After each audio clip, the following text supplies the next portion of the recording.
രണ്ടാമത്തെ ക്ലാസ്സിലേക്കാണ് വന്നിരിക്കുന്നത് അല്ലെ. അപ്പോ കഴിഞ്ഞ ക്ലാസ്സിലത്തെ ടോപ്പിക്കുകളെല്ലാം മക്കൾക്ക് ക്ലിയർ ആയെന്ന് ടീച്ചർ വിചാരിക്കുന്നു. ടീച്ചർ കണ്ടു വാട്സ്ആപ്പ് ഗ്രൂപ്പില് എന്താണ് ക്ലാസ് നന്നായിരുന്നു എന്നുള്ളത് കണ്ടു, വളരെ സന്തോഷമായി. അപ്പോ ക്ലാസ് നന്നായിട്ട് നിങ്ങൾക്ക് മനസ്സിലായിട്ടുണ്ടെന്നാണ് ടീച്ചർ വിചാരിക്കുന്നത് ആ ഒരു മെസ്സേജിൽ നിന്ന്. പക്ഷെ ടീച്ചർ അതിലെ നോട്ട്സ് ഒന്നും കണ്ടില്ല. നിങ്ങൾ ഇപ്പോ ഒരു 2 ദിവസമായല്ലോ ഇട്ടിട്ട്. അപ്പൊ എന്ത് ചെയ്യണം, ടീച്ചർ പറഞ്ഞിരുന്നു എന്താണ്, നോട്ട്സ് അന്നന്ന് എഴുതി വെച്ചാലാണ് എന്റെ മക്കൾക്ക് പിന്നീട് എന്താണ് ഒരു ബേർഡൻ ആയി വരാതിരിക്കുള്ളൂ, അതായത് ബുദ്ധിമുട്ടുകൾ വരാതിരിക്കുള്ളൂ കേട്ടോ. അപ്പൊ നോട്ട്സ് എഴുതി വെക്കുക, അല്ലെങ്കിൽ എന്താണ് പിന്നീട് നിങ്ങൾക്ക് അത് ഓർമ്മ ഉണ്ടാവില്ല. ഇപ്പൊ ഒരു സിനിമ കാണുന്ന പോലെ നമ്മൾ ഇന്ന് ഈ വീഡിയോ കാണും, മനസ്സിലാവും ഒക്കെ എന്താണ് തലയൊക്കെ ആയിട്ട് നിങ്ങൾ മനസ്സിലാക്കിയിരിക്കും. പക്ഷെ ടീച്ചർക്ക് കാണാൻ പറ്റുന്നില്ല നിങ്ങൾ എത്രത്തോളം മനസ്സിലാക്കുന്നുണ്ടത് അല്ലെ. അപ്പൊ അതുകൊണ്ട് തന്നെ എന്ത് ചെയ്യണം എന്റെ മക്കള് നോട്ട്സ് എഴുതി അത് നമ്മുടെ വാട്സ്ആപ്പ് ഗ്രൂപ്പിലേക്ക് സെൻഡ് ചെയ്യാം, അല്ലെങ്കിൽ എന്ത് ചെയ്യാം ഗൂഗിൾ ക്ലാസ് റൂമിൽ പോസ്റ്റ് ചെയ്യണമെങ്കിൽ പോസ്റ്റ് ചെയ്യാം. അപ്പൊ ടീച്ചർ ഇന്നലെ മെസ്സേജ് ഇട്ടിട്ടുണ്ടായിരുന്നു നോട്ട്സ് പോസ്റ്റ് ചെയ്യണം എന്നുള്ളത്. അപ്പൊ അതാണ് ടീച്ചർ ഉദ്ദേശിച്ചിരിക്കുന്നത് കേട്ടോ. അപ്പൊ നോട്ട്സ് കണ്ടാലാണ് നിങ്ങൾക്ക് എത്രത്തോളം മനസ്സിലായിട്ടുണ്ടെന്നുള്ള കാര്യം മനസ്സിലാക്കാനായിട്ട് പറ്റും. അപ്പൊ ഇന്നലെ കഴിഞ്ഞ ക്ലാസ്സിൽ നമ്മൾ പഠിച്ചത് എന്തായിരുന്നു, സവിശേഷതകളാണ് അല്ലെ, വാതകത്തിന്റെ സവിശേഷതകളാണ് പഠിച്ചത്. അതായത് പ്രോപ്പർട്ടീസ് ഓഫ് ഗ്യാസ് ആണ് നമ്മൾ പഠിച്ചത്. അപ്പോ ആ പ്രോപ്പർട്ടീസ് ഓഫ് ഗ്യാസ് പഠിച്ചു. ഇനി നമ്മൾ എന്താ അടുത്ത ടോപ്പിക്കുകൾ എന്ന് പറഞ്ഞത് ഏതൊക്കെയാണ്, വാതകത്തിന്റെ വ്യാപ്തം, വോളിയം ഓഫ് ഗ്യാസ്, വാതകത്തിന്റെ മർദ്ദം, പ്രഷർ ഓഫ് ഗ്യാസ്, വാതകത്തിന്റെ താപനില, ടെമ്പറേച്ചർ ഓഫ് ഗ്യാസ്. ഇതൊക്കെയാണ് നമ്മൾ പുതിയ 3 ടോപ്പിക്കുകൾ എന്ന് പറയുന്നത്. ആ ടോപ്പിക്കുകൾ എഴുതി വെച്ചാൽ അടുത്ത് കിടക്കുന്ന ഈ മൂന്ന് ടോപ്പിക്കുകളാണ്. അപ്പൊ ആ 3 ടോപ്പിക്കുകളും പറയാനാണ് ടീച്ചർ വന്നിരിക്കുന്നത്. അതിനു മുമ്പ് നമ്മൾ സവിശേഷതകൾ പഠിച്ചിരിക്കുകയാണ് അല്ലെ. കഴിഞ്ഞ ക്ലാസ്സിൽ സവിശേഷതകൾ പഠിച്ചു. ആ സവിശേഷതകൾ ഒന്ന് ടീച്ചർ ഒന്ന് സമ്മപ്പ് ചെയ്യാണ് മക്കളെ. അപ്പൊ ആ സമ്മപ്പിന് ശേഷം നമുക്ക് പുതിയ ടോപ്പിക്കിലേക്ക് കിടക്കാം. അപ്പൊ നമുക്ക് തുടങ്ങിയാലോ ഇന്നത്തെ ക്ലാസ് തുടങ്ങാം. റെഡി ആണല്ലോ? അപ്പൊ ഓക്കെ, റെഡി, നമുക്ക് ക്ലാസ് തുടങ്ങാം. അപ്പോ കഴിഞ്ഞ ക്ലാസ്സിൽ പഠിച്ച ടോപ്പിക്കുകളുടെ കഴിഞ്ഞ ക്ലാസ്സിൽ പഠിച്ച പ്രോപ്പർട്ടീസ് ഓഫ് ഗ്യാസസ്, വാതകങ്ങളുടെ എന്താണ് സവിശേഷതകളുടെ ബേസിസില് ടീച്ചർ ഒരു ടേബിൾ ഉണ്ടാക്കുകയാണ്. ഒരു ടേബിൾ വരച്ചു വെച്ചിരിക്കുകയാണ്. അപ്പോ ആ ടേബിള് ഫില്ല് ചെയ്യാനാണ് പറഞ്ഞിരിക്കുന്നത്. അപ്പൊ നോക്കുക, നമുക്കറിയാം നമ്മൾ ആരെ കുറിച്ചാണ് പഠിക്കുന്നത്, വാതകങ്ങളെ കുറിച്ചാണ് പഠിക്കുന്നത്. അപ്പൊ നമുക്കറിയാം ഓൾറെഡി എന്താണ് വാതകങ്ങൾ എന്ന് പറയുന്നത് ഒരു സിലിണ്ടറിൽ എടുത്തു കഴിഞ്ഞാൽ അത് എങ്ങനെയാണ് പാർട്ടിക്കിൾസ് എന്ന് പറയുന്നത്, എങ്ങനെയാണ് ഒരു പാർട്ടിക്കിൾസ് വളരെ അകലത്തിലായിരിക്കും ഉണ്ടായിരിക്കും. ഇതൊക്കെ നമ്മൾ കഴിഞ്ഞ പ്രോപ്പർട്ടീസ് നമ്മൾ പഠിച്ചു. ഇനി ആ പ്രോപ്പർട്ടീസ് ഒന്ന് സമ്മപ്പ് ചെയ്യാൻ പോവാണ് മക്കളെ. ശ്രദ്ധിക്കുക, ഒരു ടേബുലർ ഫോമിലേക്ക് ആക്കി വെക്കുക. അപ്പോ എന്താ നമ്മൾ പറയുന്നത്, ഫസ്റ്റ് ചോദിച്ചിരിക്കുന്നത് എന്താണ്, വാതക തന്മാത്രകളുടെ ഊർജം. എന്താണ് വാതക തന്മാത്രകളുടെ ഊർജം, the energy of gas molecules. എന്തായിരിക്കും ഈ വാതക തന്മാത്രകളുടെ ഊർജം എന്ന് പറയുന്നത്? എന്താണ് എനർജി ഓഫ് ഗ്യാസ് മോളിക്യൂൾസ്? എങ്ങനെയാണ്, കൂടുതലാണോ compare to solid and liquid? സോളിഡിനും ലിക്വിഡിനെയും അപേക്ഷിച്ച് റിലേറ്റ് ചെയ്ത് അല്ലെങ്കിൽ കമ്പയർ ചെയ്ത് നോക്കുമ്പോ എന്താണ് വാതകങ്ങളുടെ ഊർജം, എന്താണ് ദ എനർജി ഓഫ് മോളിക്യൂൾ എന്നാണ് ചോദിക്കുന്നത്. അറിയാം ഗ്യാപ്പ് കൂടുതലാണ് അല്ലെ, അവർക്ക് വളരെ സ്പേസ് ഉണ്ട്, അവർക്ക് റാൻഡംലി മൂവ് ചെയ്യാനായിട്ട് എന്താണ് ധാരാളം സ്പേസ് ഉണ്ട് ഇൻ ബിറ്റ്വീൻ ദ മോളിക്യൂൾ. ആ മോളിക്യൂൾസിന് ചുറ്റും ധാരാളം സ്പേസ് ഉണ്ട്. ആ സ്പേസ് ഉള്ളത് കൊണ്ട് തന്നെ അവരെങ്ങനെയായിരിക്കും, അവരുടെ ദ എനർജി ഊർജം എന്ന് പറയുന്നത് എങ്ങനെയായിരിക്കും, വെരി ഹൈ ആയിരിക്കും. എന്തായിരിക്കും മക്കളെ, വെരി ഹൈ, വളരെ കൂടുതൽ.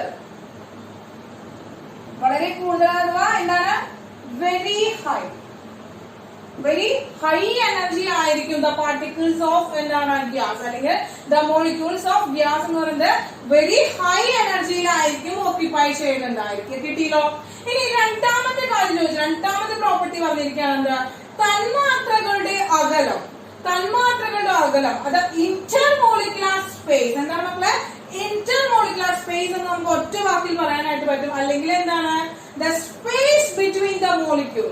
The space between the molecule എന്ന് നമുക്ക് പറയാനായിട്ട് പറ്റും. ആ സ്പേസിനെ പറയുന്ന പേരാണ്, രണ്ട് മോളിക്യൂൾസ് തമ്മിലുള്ള ഒരു അകലം. രണ്ട് മോളിക്യൂൾസ് തമ്മിലുള്ള അകലത്തിൽ നമ്മൾ എന്താണ് പറയുക മക്കളെ, ഇന്റർമോളിക്കുലർ സ്പേസ്. എന്താ പറയാ, ഇന്റർമോളിക്കുലർ സ്പേസ്. ഒറ്റ വാക്കിൽ പറയാനായിട്ടാണ്, ഓർത്ത് വെക്കുക, ഇന്റർമോളിക്കുലർ സ്പേസ്. എങ്ങനെയാണ് മക്കളെ രണ്ട് പാർട്ടിക്കിൾസ് തമ്മിലുള്ള ഒരു അകലം നമ്മൾ പറയാം. ഇപ്പൊ സോളിഡ് നമുക്കറിയാം എങ്ങനെയാണെന്ന് അറിയാം, അതുപോലെ ലിക്വിഡ് വരയ്ക്കാന്ന് വിചാരിക്കാം, അവര് ജനറൽ ഫോമിൽ വരയ്ക്കണം. സോളിഡ് എങ്ങനെയാണ്, സോളിഡ് എന്ന് പറയുന്നത് അവരെ അടുത്തടുത്ത് അറേഞ്ച് ചെയ്തിരിക്കുകയാണ് പാർട്ടിക്കിൾസ്, വളരെ അടുത്തടുത്ത് അറേഞ്ച് ചെയ്തിരിക്കുന്ന അറേഞ്ച് ചെയ്തിരിക്കുകയാണ് സോളിഡ് എന്ന് പറയുന്ന ഒരു സോളിഡിന്റെ ഒരു ചെറിയ ക്യൂബ് എടുത്തിരിക്കുകയാണെങ്കിൽ.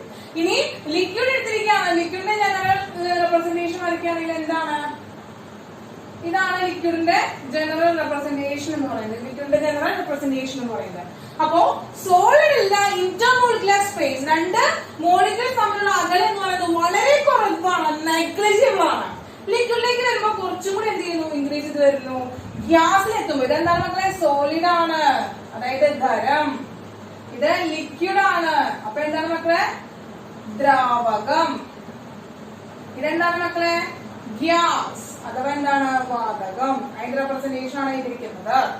അപ്പോ the intermolecular space, തന്മാത്രകൾ തമ്മിലുള്ള അകലം ഗ്യാസില് എങ്ങനെയായിരിക്കും? വാതകത്തിൽ എങ്ങനെയായിരിക്കും?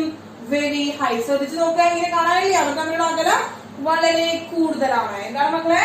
വളരെ കൂടുതൽ, വെരി ഹൈ. അടുത്ത് മൂന്നാമത്തെ പറയുകയാണെങ്കിൽ തന്മാത്രകളുടെ ചലന സ്വാതന്ത്ര്യം. തന്മാത്രകളുടെ ചലന സ്വാതന്ത്ര്യം, motion of molecules. Motion of molecule, തന്മാത്രകളുടെ ചലന സ്വാതന്ത്ര്യം, ചലിക്കാനുള്ള കഴിവ്. തന്മാത്രകൾക്ക് ചലിക്കാനുള്ള കഴിവ്, മൂവ് ചെയ്യാനുള്ള ഒരു കഴിവ് എന്ന് പറയുന്നത് സ്പേസ്. ആ സ്പേസ് ധാരാളം ഉണ്ട്. അങ്ങനെ ആ സ്പേസ് ധാരാളം ഉണ്ടാകുമ്പോൾ അവർക്ക് എന്ത് ചെയ്യാം? ആ സ്പേസിൽ മുഴുവൻ അവർക്ക് എന്ത് ചെയ്യാം? റാൻഡംലി മൂവ് ചെയ്യാനായിട്ട് പറ്റും. എങ്ങോട്ട്? ഏത് ദിശയിലേക്ക് വേണമെങ്കിലും, എല്ലാ ദിശയിലേക്കും ഒരുപോലെ എന്ത് ചെയ്യാനായിട്ട് പറ്റും? മൂവ് ചെയ്യാനായിട്ട് സാധിക്കും. അങ്ങനെയാണെങ്കിൽ തന്മാത്രകളുടെ ചലന സ്വാതന്ത്ര്യം എങ്ങനെയായിരിക്കും? ലിക്വിഡ് സോളിഡിനെ കമ്പയർ ചെയ്യുമ്പോൾ അവിടെ സ്പേസ് ഇല്ല, സോളിഡിന് സ്പേസ് ഇല്ല. ലിക്വിഡിലും എന്താണ്? ഗ്യാസിനെ അപേക്ഷിച്ച് നോക്കുമ്പോൾ ലിക്വിഡിലും സ്പേസ് കുറവാണ്. അപ്പോ അവർ രണ്ടാളെ അപേക്ഷിച്ച് ഗ്യാസ് അഥവാ വാതകത്തിൽ തന്മാത്രകൾക്കുള്ള ചലന സ്വാതന്ത്ര്യം വളരെ കൂടുതലാണ്, very high. Motion of molecules very high in gaseous state ആണ്. അപ്പൊ എന്താ? വളരെ കൂടുതൽ, വെരി ഹൈ. ഓക്കെ മക്കളെ, ഇനി നാലാമത്തെ കണ്ടീഷനിലേക്ക് വരാം. നാലാമത്തെ ഒരു പ്രോപ്പർട്ടിയിലേക്ക് വരാണ്. തന്മാത്രകൾ തമ്മിലുള്ള അകലം. തന്മാത്രകൾ തമ്മിലുള്ള അകലം, തന്മാത്രകൾ തമ്മിലുള്ള ആകർഷണം. അകലം നമ്മൾ ഓൾറെഡി പറഞ്ഞതാണ്. അപ്പോൾ മാറ്റിട്ട് ഇതിൽ എന്തെങ്കിലും ആകർഷണം, തന്മാത്രകൾ തമ്മിലുള്ള ആകർഷണം. Force of attraction between the molecule. Force of attraction between the molecule. അപ്പൊ ഇതൊരു വലിയൊരു ലൈനായിട്ട് തോന്നുന്ന കാരണം ഇതിന് തന്നെ നമുക്ക് എന്ത് ചെയ്താം? എങ്ങനെ എഴുതാം? ഇന്റർ മോളിക്കുലർ ഫോഴ്സ് എന്ന ഒറ്റ വാക്കിൽ എഴുതാനായിട്ട് പറ്റും മക്കളെ. ഇംഗ്ലീഷിൽ എന്ത് എഴുതാം? ഇന്റർ മോളിക്കുലർ സ്പേസ് എന്ന് പറയുന്ന ഒരു ഒറ്റ വാക്കിൽ എഴുതാനായിട്ട് സാധിക്കും. അതായത് രണ്ട് മോളിക്യൂൾ തമ്മിലുള്ള അകലമാണ്. ഒരു ഗ്യാസിലെ അല്ലെങ്കിൽ ലിക്വിഡിലെ അല്ലെങ്കിൽ സോളിഡിലെ ഏതൊരു സബ്സ്റ്റൻസിന്റെ ആയാലും രണ്ട് അതിന് കോൺസ്റ്റുവന്റ് ആയിട്ടുള്ള അതിന്റെ രണ്ട് മോളിക്യൂൾസ് തമ്മിലുള്ള ഒരു ആകർഷണ ബലം, അതിനെയാണ് നമ്മൾ ഇന്റർ മോളിക്കുലർ ഫോഴ്സ് എന്ന് പറയുന്നത്. ഇന്റർ മോളിക്കുലർ ഫോഴ്സ് എന്ന് പറയുന്നത്. അപ്പൊ തന്മാത്രകൾ തമ്മിലുള്ള ആകർഷണ ബലം ഇതിരിക്കുന്ന എന്താ? വളരെ അകലത്തിലാണ് ഇരിക്കുന്നത്. ഈ പാർട്ടികൾ ഇരിക്കുന്നത് വളരെ അകലത്തിലാണ്. തന്മാത്രകൾ വളരെ അകലത്തിൽ സ്ഥിതി ചെയ്യുന്നത് കാരണം കൊണ്ട് ഇന്റർ മോളിക്കുലർ സ്പേസ് വളരെ കൂടുതലാണ്, വെരി ഹൈ ആണ്. അതുകൊണ്ട് തന്നെ അവർ തമ്മിലുള്ള ആകർഷണ ബലം എന്ന് പറയുന്നത് എങ്ങനെയായിരിക്കും? വളരെ വളരെ കുറവായിരിക്കും, വളരെ കുറവായിരിക്കും. വെരി ലോ, വെരി ലെസ് ആയിരിക്കും, വളരെ വെരി ലോ ആയിരിക്കും. ആണല്ലോ മക്കളെ? മനസ്സിലായത്? Intermolecular space between the particles, between the molecules.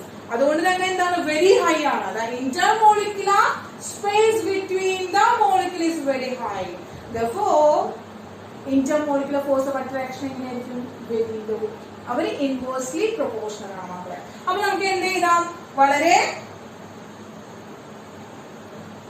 കുറവ്, വളരെ കുറവ്, വെരി ലോ. ഓക്കെ.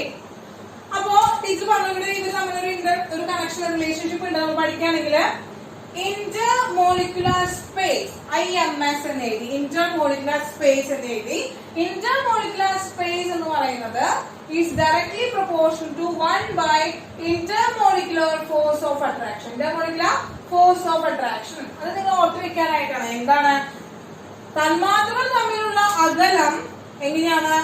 വിപരീത അനുപാതത്തിലാണ്. ആരുമായിട്ട്? തന്മാത്രകൾ തമ്മിലുള്ള ആകർഷണ ബലത്തിനോട് വിപരീത അനുപാതത്തിലാണ് തന്മാത്രകൾ തമ്മിലുള്ള അകലം എന്ന് പറയുന്നത്. ജസ്റ്റ് ഒന്ന് ഓർത്ത് വെക്കാനാണ് ടീച്ചർ സിംബോളിക്കലി ടീച്ചർ എന്ത് ഷോർട്ട് ഫോമിലായിട്ടൊന്ന് എഴുതി വന്നിരിക്കുന്നത്. ഓർത്ത് വെക്കാം മക്കളെ. അപ്പൊ ഇത്രയാണ് ഇതൊരു സമ്മപ്പാണ് നമ്മൾ കഴിഞ്ഞ വീഡിയോയുടെ അഥവാ കഴിഞ്ഞ ക്ലാസ്സിന്റെ ഒരു സമ്മപ്പാണ് ടീച്ചർ ഇവിടെ ചെയ്തത്. അപ്പൊ നിങ്ങൾക്ക് ഓർമ്മ വന്നില്ലേ? കഴിഞ്ഞ ക്ലാസ്സിൽ പഠിച്ച കാര്യങ്ങളൊക്കെ ഓർമ്മ വന്നില്ലേ? അപ്പൊ എന്ത് ചെയ്യാ, ഇതൊന്ന് നോട്ട് ചെയ്തെടുത്തോളൂ കേട്ടോ. ഇത് നോട്ട് ചെയ്തെടുത്തോളൂ. അതുകൊണ്ട് നോക്കുക, ടീച്ചർ അവിടെ സൈഡിൽ ഒരു വീഡിയോ ഇട്ടിട്ടുണ്ട്. സൈഡിൽ വീഡിയോ എന്താണ്, ഒരു ഗ്യാസസ് പാർട്ടിക്കിൾസ് ഒരു ബീക്കറിന്റെ ഉള്ളിൽ കിടന്ന് മൂവ് ചെയ്യുന്ന ഒരു വീഡിയോ ആണ് ഇട്ടിരിക്കുന്നത്. കണ്ടോ, നോക്കി വെക്കൂ. അതിലെ പാർട്ടിക്കിൾസ് തമ്മിൽ എന്ത് ചെയ്യാണ്, മൂവ് ചെയ്തുകൊണ്ടിരിക്കുന്നുണ്ട്. അവർ തമ്മിൽ വളരെ ഡിസ്റ്റൻസിലാണ് ഇരിക്കുന്നത്. ഫ്രീലി മൂവിങ് ആണ്, അവര് ഫ്രീലി മൂവ് ചെയ്തുകൊണ്ടിരിക്കുകയാണ്. ഫോഴ്സ് ഓഫ് അട്രാക്ഷൻ അവരുടെ വളരെ കുറവാണ്. അതൊന്നും നിങ്ങൾക്ക് മനസ്സിലാവാൻ വേണ്ടിയിട്ടാണ് ആ ഒരു വീഡിയോ ഇട്ടിരിക്കുന്നത്. മനസ്സിലായില്ലേ മക്കളെ? ഓക്കെ. അപ്പൊ എന്റെ മക്കളെ എന്ത് ചെയ്യാ, ഇതൊന്ന് വേഗം സ്ക്രീൻഷോട്ട് എടുത്തോളൂ. നമുക്ക് പുതിയ ടോപ്പിക്കിലേക്ക് കിടക്കാം. ഓക്കെ, വേഗം സ്ക്രീൻഷോട്ട് എടുക്കാം. മക്കളെ, നമ്മുടെ ടോപ്പിക്കാണ് വാതകത്തിന്റെ വ്യാപ്തം അഥവാ വോളിയം ഓഫ് ഗ്യാസ്. എന്താണ് മക്കളെ? Volume of gas. വാതകത്തിന്റെ വ്യാപ്തം അഥവാ വോളിയം ഓഫ് ഗ്യാസ്. അപ്പോ നമ്മൾ ഇതിൽ എന്താണ്, വാതകത്തിനെ കുറിച്ച് നമ്മൾ പഠിച്ചു. ഇനി നമ്മൾ വാതകത്തിന്റെ വ്യാപ്തത്തെയാണ് കുറിച്ച് പഠിക്കാൻ പോകുന്നത്. അപ്പൊ വാതകത്തിന്റെ വ്യാപ്തത്തെ കുറിച്ച് പഠിക്കുന്നതിന് മുമ്പ് നമുക്ക് എന്തറിയണം, എന്താണ് വ്യാപ്തം അഥവാ എന്താണ് വോളിയം എന്നുള്ളത് നമുക്ക് അറിഞ്ഞിരിക്കണം. എന്താണ് വ്യാപ്തം അഥവാ എന്താണ് വോളിയം എന്ന് നമുക്ക് അറിഞ്ഞിട്ടുണ്ടായിരിക്കണം. അപ്പൊ എന്താ, നിങ്ങൾ ചെറിയ ക്ലാസ്സിലൊക്കെ പഠിച്ചു വന്നിട്ടുള്ള കാര്യം തന്നെയാണ്. വ്യാപ്തം എന്താണ്, വോളിയം എന്താണ്, കണ്ടീഷനൊക്കെ നിങ്ങൾ മാത്സിലൊക്കെ നിങ്ങൾ ധാരാളമായിട്ട് പഠിച്ചിട്ടുണ്ട്. അതുപോലെ തന്നെ 8ാം ക്ലാസ്സിൽ നിങ്ങൾ പഠിച്ചിട്ടുണ്ട് ഫിസിക്സിൽ. ഇനി നമ്മൾ കുറച്ചും കൂടി ഭംഗിയായിട്ട് കുറച്ചും കൂടി അത് ഓർത്തെടുക്കാനായിട്ട് പോവാണ്. എന്താണ് വ്യാപ്തം അഥവാ എന്താണ് വോളിയം? അപ്പൊ വോളിയത്തിന് വ്യാപ്തത്തിന് ഒരു ഡെഫിനിഷൻ കൊടുക്കുകയാണെങ്കിൽ, ഒരു പദാർത്ഥത്തിന് സ്ഥിതി ചെയ്യാൻ ആവശ്യമായ സ്ഥലത്തിന്റെ അളവിനെയാണ് നമ്മൾ എന്ത് പറയുന്നത്, വ്യാപ്തം എന്ന് പറയുന്നത്. അപ്പൊ എന്താണ് മക്കളെ, ഒരു പദാർത്ഥത്തിന്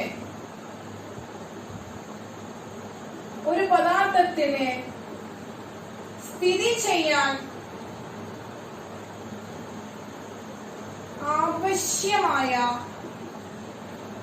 സ്ഥലത്തിന്റെ അളവ്. ഒരു പദാർത്ഥത്തിന് സ്ഥിതി ചെയ്യാൻ ആവശ്യമായ സ്ഥലത്തിന്റെ അളവ് എന്താണ്? The amount of space that occupies a substance. എന്താണ്? ഒരു സബ്സ്റ്റൻസിന് ഒക്യുപ്പൈ ചെയ്യാൻ വേണ്ടുന്ന, സ്ഥിതി ചെയ്യാൻ ആവശ്യമായ സ്ഥലത്തിന്റെ അളവിനെയാണ് നമ്മൾ എന്ന് പറയുന്നത് വോളിയം എന്ന് പറയുന്നത്. മക്കളെ, the amount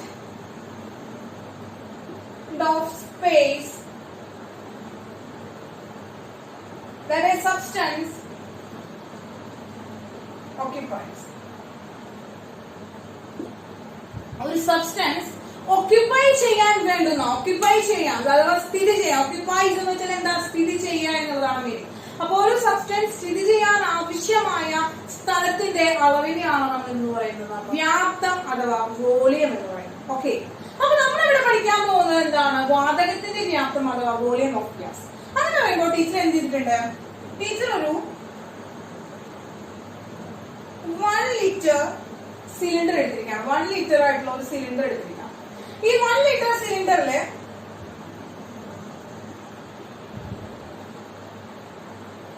എന്താണ്, 1 ലിറ്റർ സിലിണ്ടറിൽ കുറച്ച് ഗ്യാസ് പാർട്ടികൾ എടുത്തിരിക്കുകയാണ്. ഒരു ഗ്യാസിനെ എടുത്തിരിക്കുകയാണ്. അപ്പൊ ഈ ഗ്യാസ് പാർട്ടികൾ എന്ന് പറഞ്ഞാൽ എത്ര പാർട്ടികൾ ഉണ്ട്? 2, 4, 6, 8, 10 ഗ്യാസ് പാർട്ടിക്കിൾസ് ആണ് ടീച്ചർ ഇതിലേക്ക് എടുത്തിരിക്കുന്നത്. അപ്പൊ എന്താണ് ഇതിന്റെ വോളിയം എന്ന് പറഞ്ഞാൽ എന്താണ്, ഈ 1 ലിറ്റർ ആണ്. 1 ലിറ്റർ ആണ് ഇതിന്റെ വോളിയം. എന്താണ്, ഈ 10 മോളിക്യൂൾ ഓഫ് ഗ്യാസ്, ഈ 10 മോളിക്യൂൾ ഓഫ് ഗ്യാസിന് ഇരിക്കാൻ എടുത്തിരിക്കുന്ന സ്ഥലം എത്രയാണ്, എവിടെയാണ് കയറിയിരിക്കുന്നത്? 1 ലിറ്ററിന്റെ സിലിണ്ടറിലാണ് കയറിയിരിക്കുന്നത്. അപ്പൊ ഇവിടുത്തെ വ്യാപ്തം അഥവാ വോളിയം എന്ന് പറയുന്നത് എത്രയാണ്? 1 ലിറ്റർ ആണ്. ഇനി ഇതേ ഗ്യാസ് പാർട്ടികൾ, അതായത് ഇതേ ഗ്യാസിന് ടീച്ചർ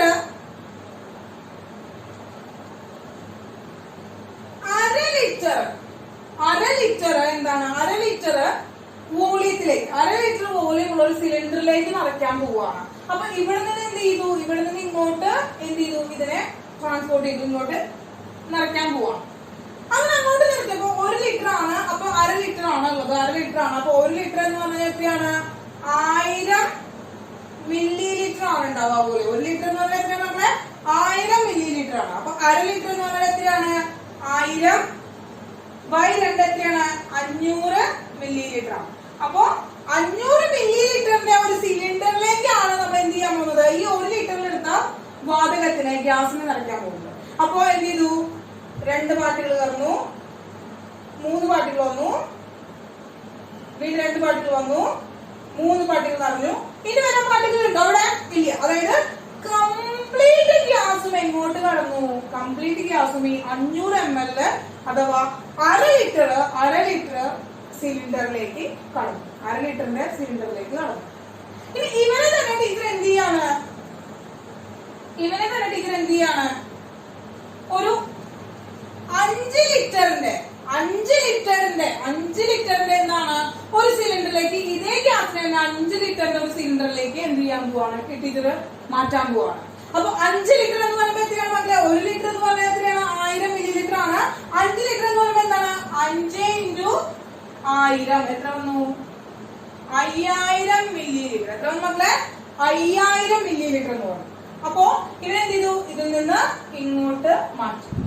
അപ്പോൾ എത്രയാണ്, 2 പാർട്ടികൾ വന്നു, 6 പാർട്ടികൾ വന്നു, 10 പാർട്ടികൾ വന്നു. അപ്പൊ എല്ലാ പാർട്ടികളും അങ്ങോട്ട് തന്നെ എന്ത് ചെയ്തു, എല്ലാ പാർട്ടികളും വന്നു. എല്ലാ ഇതില് ഫസ്റ്റ് സിലിണ്ടറിൽ എടുത്തിട്ടുണ്ടായിരുന്ന അതേ എല്ലാ പാർട്ടികളും എവിടേക്ക് എത്തി, 3ാമത്തെ സിലിണ്ടറിലേക്ക് എത്തി.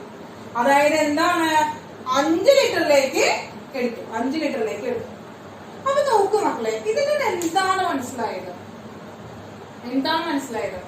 ഇവിടെ ഫസ്റ്റ് കണ്ടീഷനില് ഗ്യാസ് എടുത്തപ്പോ, അതായത് ഫസ്റ്റ് കണ്ടീഷൻ എന്താണ്, 1 ലിറ്ററിന്റെ സിലിണ്ടറില് ഗ്യാസ് എടുത്തപ്പോ അതിന്റെ വോളിയം എത്രയായിരുന്നു മക്കളെ, അതിന്റെ വോളിയം എന്ന് പറയുന്നത് 1 ലിറ്റർ ആയിരുന്നു, അഥവാ 1000 മില്ലി ലിറ്റർ ആയിരുന്നു. രണ്ടാമത്തെ കണ്ടീഷനിലേക്ക് വന്നപ്പോ, രണ്ടാമത്തെ സിറ്റുവേഷനിലേക്ക് വന്നപ്പോ അവന്റെ വോളിയം, അവന്റെ വ്യാപ്തം, അവൻ ഏത് പാത്രത്തിലാണ് അടങ്ങിയിരിക്കുന്നത്, 1/2 ലിറ്ററിന്റെ പാത്രത്തിലാണ് അടങ്ങിയിരിക്കുന്നത്, അപ്പൊ 500 ml പാത്രത്തിലാണ് എടുത്തത്. അപ്പൊ അവന്റെ വോളിയം എത്രയാണ്, അവനെ സ്ഥിതി ചെയ്യാൻ എത്ര സ്ഥലമാണ് അവൻ എടുത്തത്, 500 ലിറ്ററിന്റെ ആ പാത്രം എടുത്തുള്ളൂ. അവനെ സ്ഥിതി ചെയ്യാൻ, അവനെ ഒക്യുപ്പൈ ചെയ്യാൻ എന്തെടുത്തത്, 500 മില്ലി ലിറ്ററിന്റെ പാത്രം ഇല്ല എടുത്തത്. മൂന്നാമത്തെ കണ്ടീഷനൊക്കെ ഇപ്പൊ എന്തായി, 5 ലിറ്ററിന്റെ സ്പേസ് ആണ് എടുത്തത്, 5 ലിറ്ററിന്റെ പാത്രത്തിൽ മുഴുവനാണെന്ന് അറിഞ്ഞു. അപ്പോ എന്താണ് വോളിയം ഓഫ് എ ഗ്യാസ്, ഗ്യാസിന്റെ വോളിയം എന്ന് പറയുന്നത് എന്താണ്, എവിടെയാണോ അവൻ സ്ഥിതി ചെയ്യുന്നത്, ആ സ്ഥിതി ചെയ്യുന്ന സ്ഥലത്തിന്റെ വ്യാപ്തം എന്താണോ അത് തന്നെയാണ് ആ ഗ്യാസിന്റെ വ്യാപ്തം എന്ന് പറയുന്നത്.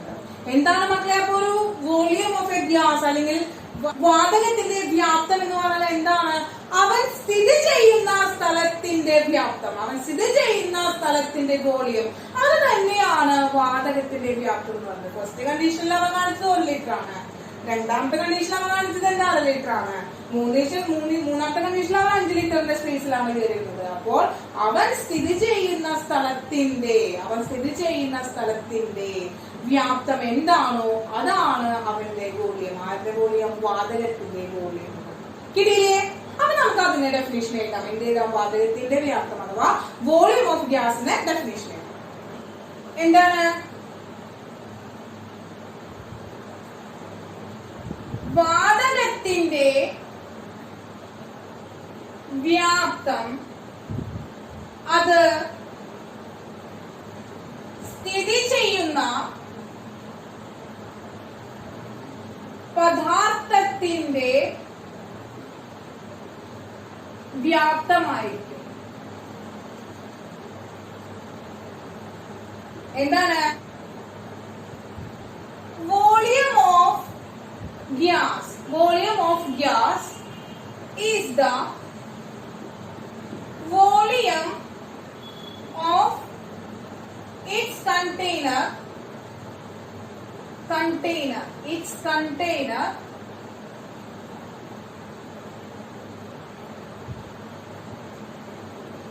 which it is present.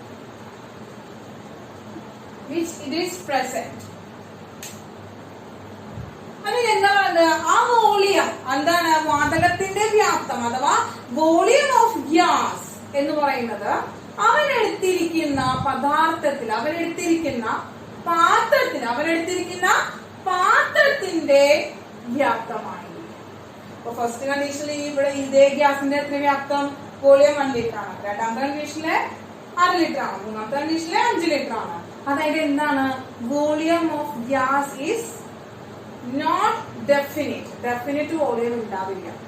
Not has definite volume. ഒരു ഡെഫിനിറ്റ് വോളിയം, അതെങ്കിൽ എന്താണ്, ഒരു ഡെഫിനിറ്റ് വോളിയം അവിടെ ഉണ്ടാവില്ല. അല്ലെങ്കിൽ ഒരു സ്ഥിരമായ എന്തുണ്ടാവില്ല, സ്ഥിര വ്യാപ്തം ഉണ്ടായിരിക്കില്ല. എന്താണ് നമ്മൾ പറയുന്നത്, gas has no definite,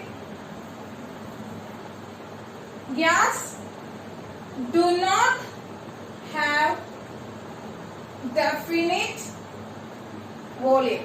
definite volume ഉണ്ടായിരിക്കില്ല. അടുത്തതാ, ഡെഫിനിറ്റ് വോളിയം ഉണ്ടായിരിക്കില്ല. അതായത് എന്താണ്, സ്ഥിരവ്യാപ്തം